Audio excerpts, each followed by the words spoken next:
Salve, salve galerinha linda do canal Língua Solta, sejam todos muito bem-vindos. Antes de mais nada, corre lá, se inscreve no canal, ativa o sininho para receber as nossas notificações e, lógico, dá um peteleco no joinha. Se você gostar, compartilha com os nossos amigos, se você não gostar, compartilha com os nossos inimigos. O importante é que nós estamos aqui, estamos fazendo e estamos acontecendo. Gente, hoje nós temos bastante assuntos, mas antes disso vamos rapidinho para os nossos comerciais, que daqui a pouquinho a gente volta. Cantinho da Maica, cervejinha estupidamente gelada, deliciosas iscas na chapa, sinuca calibrada, som ambiente e ótima companhia. De terça a domingo, a partir das 22 horas. Cantinho da Maica, o melhor local para o seu fim de noite. Precisou de gás? Receba com agilidade, segurança e a qualidade Liquigás, ligando para a Trongás, no conforto do seu lar. Trongás, o melhor gás com os menores preços. Ligue e peça já o seu, com a economia Liquigás, 3233-3577 ou no nosso WhatsApp 99835-2001. Ou retire na nossa loja física, na rua José Muniz Bueno, 951, próximo à Escola Nova do Tronco. Trongás, o melhor gás com o menor preço e a qualidade Liquigás. Estamos de volta, gente, estamos de volta.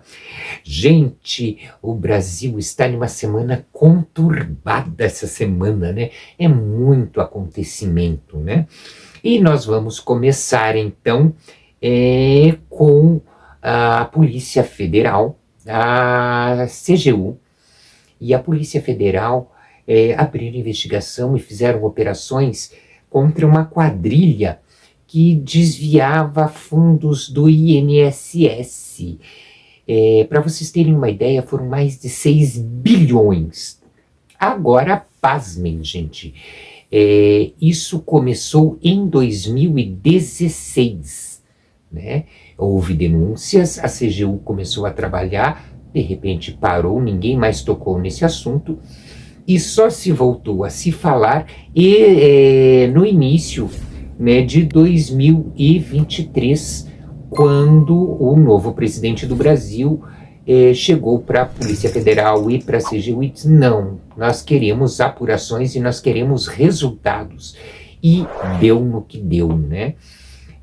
Durante todo esse período que se passou, nada foi feito. O governo, nem Polícia Federal, nem AGU, nem CGU, ninguém fez nada. Só começou a acontecer agora. E, pasmem, o pessoal, né, está comentando muito, porque tem um certo sindicato envolvido, né, não só vários, mas um deles é ligado ao irmão do atual presidente. Então eles o roubo é do atual governo. Peraí, o roubo começou em 2016 e só este governo é que trouxe à tona. E os outros governos, será que não sabiam? Ou então, de quem são realmente os ladrões? Inclusive, eles estão pedindo uma CPMI para se averiguar isso. E eu acho que tem que acontecer. Eu acho que tem que acontecer essa CPMI. Deve se averiguar. Infelizmente, eu estou achando que vai acontecer como a CPI dos atos do 8 de janeiro, né? Onde os que buscavam a CPMI deram um tiro no pé, mostrando que seus comparsas, né, ou seus aliados eram os grandes vilões da história. Desculpe. Mas vamos lá, né, vamos fazer essa CPMI. Então, gente, outra coisa que chacoalhou o Brasil, aconteceu anteontem, desculpe, esse vídeo vai para o ar sábado, né? Foi que a comissão, né, do Congresso, né, de Ética cassou, pasmem, cassou o deputado Chiquinho Brazão, né? Ele perdeu o mandato. E por quê, gente? Além dos vários crimes, ele foi um dos mandantes da morte de Marielle Franco, um dos mandantes não, né? Um dos laranjas utilizados para se matar Marielle, porque nós sabemos que tem alguém maior que ele, né? E ele perdeu o mandato, foi um estardalhaço entre a direita, porque ele perdeu o mandato, lembrando que a comissão de ética é comandada pela própria direita, né? Mas vamos lembrar, ética é o que não tem naquela comissão. Pasmem, eu também fiquei pasma dele ter sido realmente punido e perdido o cargo, né? Outra coisa que aconteceu, né? O presidente da Câmara, né, da Câmara Federal, decidiu não colocar em votação, né, não pautar a PL da anistia, né? Isso foi também um tiro no pé, né, da direita, que coloca os crimes acontecidos não só no 8 de janeiro, mas anteriormente também, né, eles querem anistia. Na verdade, é uma tentativa de anistiar o ex-presidente, né, Jair Messias Bolsonaro.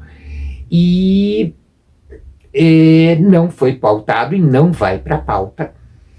E então eles estão realmente muito irritados com o que aconteceu, né, de não ir para a pauta. Lembrando que os atos do 8 de janeiro e o que aconteceu, na verdade, depois das eleições, é crime né, que fere cláusulas pétreas da nossa Constituição. Então, eles são imperdoáveis, né, e não tem, além de serem imperdoáveis, eles não têm, e são inafiançáveis. Então, é mais um caso que, né, mexeu bastante, abalou bastante a ala direita, né? Outra coisa que aconteceu foi o seguinte: o ex-presidente, que já virou réu nos processos, né, por 7 ou 8 crimes, eu não lembro bem, só desses atos do 8 de janeiro, né, forjou, né, a partir do momento que ele virou réu, que foi publicado, ele forjou e se internou em um hospital, né, dizendo que estava muito doente, ia passar por cirurgia e coisa tal, né? E então existe na Constituição uma cláusula em que diz que uma pessoa durante um funeral, dentro de um templo ou com doença grave não pode ser intimada, né? O que aconteceu? O ex-presidente, né, o Jair Messias Bolsonaro, que se dizia tão debilitado, recebia visitas constantemente, fazia fotos, vídeos, todo um quaquaquá, e inclusive participou de uma live, né, vendendo capacetes de grafeno, mas numa boa, brincando, só faltou virar pirueta, né? O que aconteceu? Ou seja, está materializado que é fingimento e que então ele poderia, sim, ele estava fazendo o quê? Obstruindo a justiça. No momento aonde ele foi intimado, ele deu um piti, gritou, fez o maior escarcéu, né, dizendo que é um crime que está acontecendo. Não, não é não. Né? Se ele está bem para fazer live, brincando, fazendo o maior quaquaquá, recebendo toda uma quadrilha de visitantes, ele pode muito bem assinar uma intimação. E então ele foi intimado e a partir de então a defesa dele tem 5 dias para apresentar, né, a sua defesa. Né? O que ele estava fazendo, na verdade, era obstrução da justiça, que também é crime, né? E provavelmente ele vai responder por mais esse crime, né? Aí aconteceu uma outra coisa, né, que deixou o país pasmo também, foi que o ex-presidente, agora não o Jair Bolsonaro, mas o ex-presidente Fernando Collor de Mello, que era membro efetivo do governo Bolsonaro, já tinha sido condenado pelos tribunais, pelo STF, e estava tentando fugir da pena de prisão. Ele tinha sido condenado a 8 anos e 10 meses, né, fora multas, de prisão, por corrupção, né? E, pasmem, gente, ele estava entrando com vistas, enfim, com tudo o que ele podia para evitar a prisão. E anteontem o STF julgou, né, os seus pedidos e negou, e foi decretada a prisão de Fernando Collor, e ele foi preso.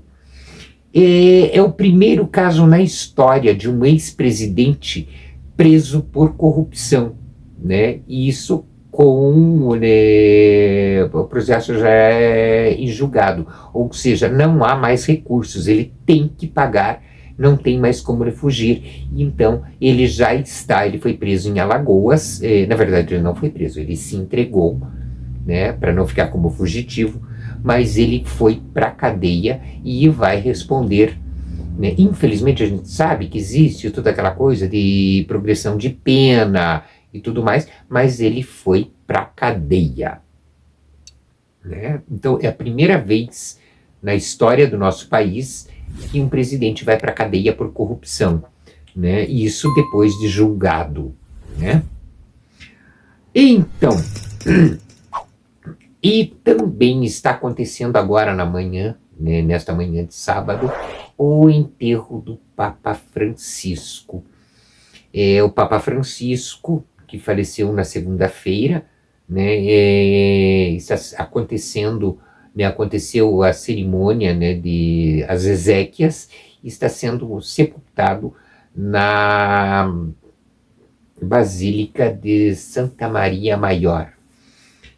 O Papa Francisco, né, que foi, talvez, na minha opinião, gente, eu não sou católica, mas um dos grandes líderes, talvez o maior líder que a nação, né, cristã já teve, né? O Papa Francisco foi um exemplo de humildade, de humanidade, de dignidade, de renovação na Igreja Católica, não só na Igreja Católica, mas no cristianismo.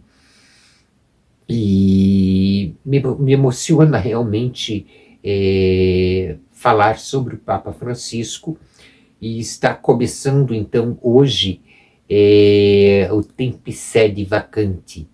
Isso, né, vem do latim, significa tempo do trono vazio, porque agora, daqui a alguns dias, vai começar o conclave que irá eleger um novo Papa. Esperamos que seja alguém digno, né, e que dê continuidade aos grandes trabalhos do Papa Francisco, né, e que venha a ter um bom papado, né, um bom governo. Vocês podem perguntar, principalmente quem não é católico, o que tem a ver com o resto do mundo. Ele é um líder mundial, ele é um líder de mais de 1,3 bilhão de católicos, né? Não existe um país que tenha essa população, e o Vaticano, o menor país em extensão, tem, né? Então, para vocês terem uma ideia, é de suma importância, porque ele ajuda, e as decisões da Igreja Católica pode ajudar muito, principalmente nas políticas externas, nas políticas de outros países. A Igreja Católica, que, né, o papado, que muitas vezes entra na linha de frente combatendo, né, os desrespeitos aos direitos humanos, que defende a dignidade humana,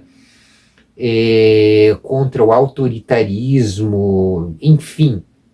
A Igreja Católica entra de frente batendo com isso. Então, isso pode afetar todo o mundo, sim, né? Aonde tem a Igreja Católica, e mesmo aonde não tem, né? Os presidentes eles têm as embaixadas, né? E eles representam, sim, a população, né? Não só de católicos, mas de todo o ser humano. Eles lutam pela dignidade. Claro que a Igreja Católica, assim como todas as outras igrejas, também tem erros, tem pessoas, né, que cometem erros, mas é aquela coisa, normalmente luta-se pelo bem maior da população. E eu fiquei chocada porque não foram poucos. Nós tivemos policiais brasileiros comemorando a morte de Francisco. Nós tivemos uma vereadora do Rio Grande do Sul comemorando e dizendo que, na verdade, a morte do Papa Francisco foi uma limpeza espiritual. Então, é esse tipo de gente que não só as igrejas, não só a Igreja Católica, mas que nós devemos combater, porque é esse tipo de gente que não tem dignidade, que não tem caráter, não tem moral e não tem ética. Esse tipo de gente devia ser, sim, penalizado severamente. Nós não devemos comemorar e não desejar a morte a ninguém. Isso é um gesto de humildade, de dignidade, de amor ao próximo, independente de religião. Eu vou deixar aqui com vocês um videozinho mostrando o porquê essa direita podre odeia tanto o Papa Francisco. E assim nós nos despedimos e até o próximo programa. Hablé 3 veces de la homosexualidad. La primera del viaje de Río de Janeiro, de si una persona es homosexual y busca a Dios, ¿quién soy yo para juzgarla?